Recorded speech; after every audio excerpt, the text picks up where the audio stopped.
Mahakama nchini China imewahukumu kifo watu 11 wa familia moja kwa kosa la kuendesha mtandao mkubwa wa uhalifu ulioshirikisha kamali ya Lamu, ulaghai wa mtandao na mauaji, ambapo kiasi cha fedha kinachohusishwa na uhalifu huo kinakadiriwa kuzidi dola za Kimarekani, ambapo ni zaidi ya trilioni 3 za Kitanzania. Hukumu hiyo imetolewa na mahakama ya kati ya jimbo la Wenchun Jumatatu ya Septemba 29, ambapo miongoni mwa waliohukumiwa Meng Jiaping, Min Zhenhen, Joel Weichang, ambao wote wana familia moja yenye ushawishi katika eneo la Kokang-Mimal.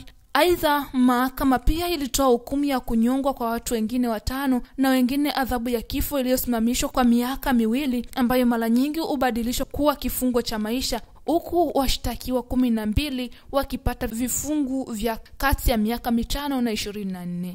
Aidha, mahakama pia ilitoa hukumu ya kunyongwa kwa watu wengine 5, adhabu ya kifo iliyosimamishwa zaidi ya miaka 2, ambayo mara nyingi hubadilishwa kuwa kifungu cha maisha, huku washtakiwa 12 wakipata vifungo vya kati ya miaka 5 hadi 24.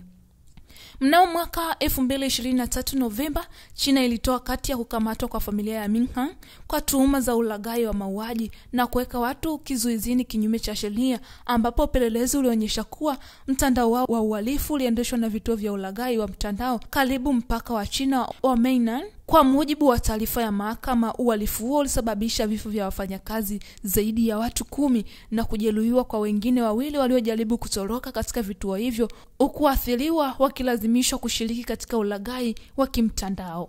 Na hii ni T-Media Tutu, na kuweka karibu na habari mbalimbali zinazoendelea kujili kimataifa na kitaifa. Cha kufanya subscribe, like na kucomment. Langu jina ni Loisi Skila.